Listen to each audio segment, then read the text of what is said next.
Selon des experts en comportement animal, certaines de vos habitudes quotidiennes tout à fait normales nuisent à votre chat, sans que vous le sachiez. Et le pire, c'est que la plupart d'entre elles semblent totalement inoffensives.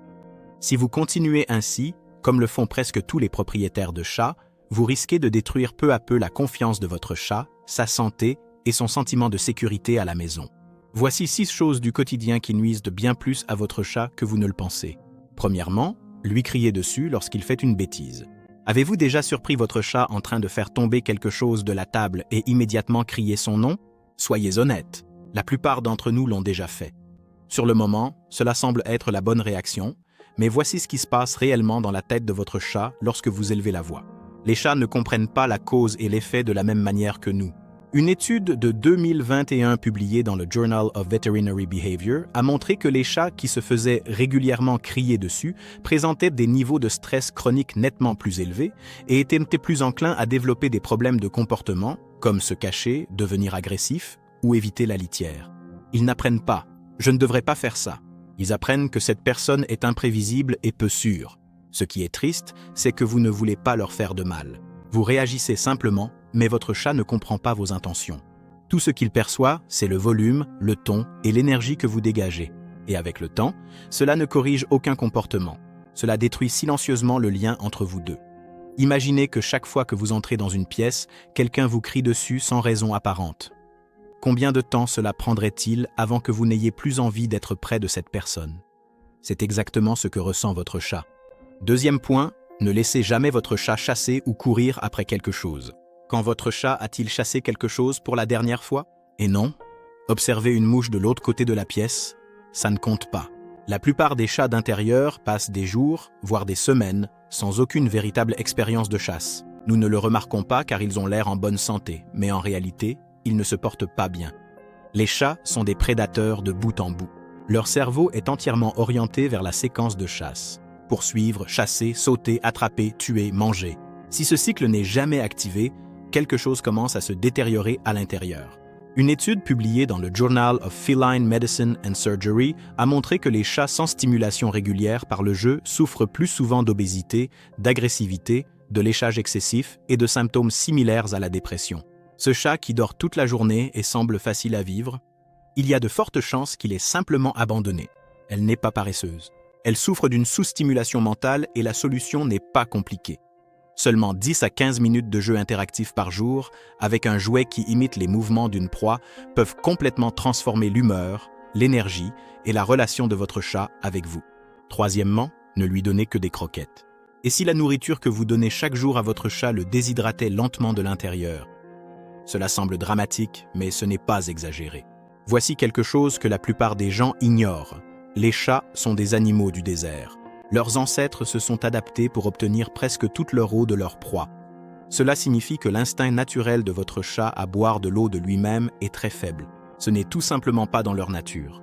Si leur alimentation se compose donc exclusivement de croquettes, qui ne contiennent qu'environ 10% d'humidité, elles vivent dans un état de déshydratation légère chronique, sans que la plupart des propriétaires ne s'en rendent compte. Une étude publiée dans le Journal of the American Veterinary Medical Association a montré que les chats nourris exclusivement avec des croquettes avaient une consommation totale d'eau nettement inférieure à celle des chats recevant de la nourriture humide, même lorsque de l'eau fraîche était toujours disponible. À long terme, cette déshydratation chronique sollicite fortement les reins et les voies urinaires. C'est l'un des principaux facteurs contribuant aux maladies rénales chez les chats, qui représente la cause de mortalité la plus fréquente chez les chats âgés. Et ce qui est frustrant, c'est que cela serait si facile à prévenir. Vous n'êtes pas obligé de supprimer complètement les croquettes. Le simple fait d'ajouter de temps en temps un peu de nourriture humide, quelques fois par semaine, fait déjà une énorme différence. Vous donnez tout simplement une chance aux reins de votre chat. 4. Les caresser au mauvais endroit. Avez-vous déjà caressé votre chat et il vous a soudainement mordu sans avertissement? Vous êtes resté là à vous demander ce que vous aviez fait de mal. Eh bien, vous avez probablement appuyé sur le mauvais bouton. La plupart des propriétaires caressent leur chat comme ils caresseraient un chien. De longues caresses sur le dos, des massages du ventre, des touchés près de la queue. Avec un chien, cela fonctionne à merveille, mais les chats sont câblés de façon totalement différente. Leur peau est couverte de terminaisons nerveuses qui peuvent passer en une seconde de « c'est agréable » à « c'est trop ».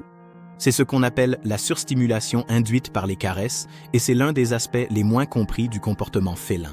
Une étude de l'université de Lincoln a montré que les chats présentaient les niveaux de stress les plus bas lorsqu'on les touchait sur les joues, à la base des oreilles et sous le menton. Cependant, lorsque les propriétaires se concentraient sur le ventre ou la base de la queue, les hormones du stress augmentaient presque immédiatement. Donc, ce ventre que votre chat vous montre, ce n'est pas une invitation. C'est en réalité un signe de confiance. Et si vous allez la caresser, vous trahissez justement la confiance qu'elle vient de vous accorder. La solution est simple. Restez dans les zones sûres. Des caresses lentes et douces autour de la tête et des joues, laissez-la venir se pencher vers vous. Et dès que vous voyez que sa queue commence à bouger ou que ses oreilles se rabattent, arrêtez-vous. C'est sa façon de dire « Je t'aime, mais ça suffit maintenant ». Respectez cela et observez combien de temps de plus elle reste avec vous. 5. Cachez la litière dans un coin. Où se trouve la litière de votre chat en ce moment? Honnêtement, est-elle cachée à la cave, coincée derrière la machine à laver ou enfermée dans un placard sombre? Si c'est le cas, vous êtes peut-être la raison pour laquelle votre chat est stressé à chaque fois qu'il doit faire ses besoins.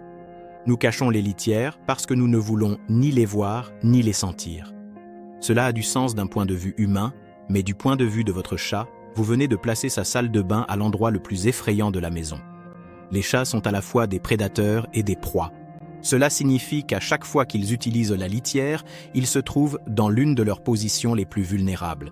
Ils doivent avoir le sentiment de pouvoir voir ce qui s'approche d'eux et de pouvoir s'enfuir si nécessaire. Une litière coincée dans un coin sombre avec une seule issue va à l'encontre de tous leurs instincts de survie. Des recherches en sciences du comportement animal appliquées ont montré que l'emplacement et l'accessibilité de la litière font partie des facteurs les plus importants liés aux problèmes d'élimination chez les chats. Si votre chat fait ses besoins en dehors de la litière, il y a de fortes chances que ce ne soit pas un problème de comportement. C'est un problème d'emplacement. Elle n'est pas difficile, elle a peur. Et voici l'autre erreur que font les gens. Un chat, une litière. Les experts recommandent la règle N+1. Cela signifie une litière par chat, plus une supplémentaire. Si vous avez 2 chats, vous avez besoin de 3 litières placées à différents endroits dans la maison. Cela vous donne des options et réduit les tensions territoriales. 6. Les laisser seuls trop longtemps. Vous vous souvenez quand j'ai dit qu'il y a une chose que presque tous les propriétaires font par amour et qui cause peut-être le plus de tort? C'est celle-ci. Il existe ce mythe selon lequel les chats se fichent de votre absence, qu'ils sont indépendants, autonomes et fondamentalement indifférents à votre retour ou non. C'est l'un des plus grands mensonges de la culture animalière et il nuit chaque jour à des millions de chats. Une étude publiée en 2020 dans Current Biology a montré que les chats développent de véritables liens avec leurs propriétaires, similaires à ceux que les chiens et même les bébés humains tissent avec leur figure d'attachement. Lorsque les chercheurs séparaient les chats de leurs propriétaires puis les réunissaient, les chats montraient, selon la qualité de la relation, des signes clairs d'attachement sécurisé ou insécurisé. Ce n'est pas une opinion, c'est de la science. Donc, si vous êtes absent 10 ou 12 heures par jour et que vous rentrez chez vous pour trouver un chat qui semble aller bien, il se peut qu'il n'aille en réalité pas si bien que ça. Les chats qui subissent une longue période d'isolement peuvent développer de l'anxiété, de la dépression, un léchage excessif, des changements d'appétit et même des problèmes de litière. Ils souffrent simplement en silence, car c'est ce que font les chats. Ils ne griffent pas la porte, ils ne détruisent pas vos chaussures. Ils se replient sur eux-mêmes, et ce silence nous amène à croire que tout va bien. La vérité, c'est que votre chat vous attend. Il remarque votre absence et la ressent bien plus qu'il ne le montrera jamais. Vous n'avez pas besoin d'être à la maison 24 heures sur 24, mais les petites choses comptent. Laissez des jouets accessibles avant de partir. Changez régulièrement les jouets. Aménagez des places assises près des fenêtres pour qu'elle puisse observer le monde. Et quand vous rentrez à la maison, ne passez pas simplement devant elle. Asseyez-vous. Soyez présent. Offrez-lui 5 minutes de véritable connexion, car pour votre chat, vous n'êtes pas seulement son propriétaire. Vous êtes tout son univers, et elle veut juste savoir que vous reviendrez. Abonnez-vous à la chaîne et aimez la vidéo pour ne rien manquer du contenu.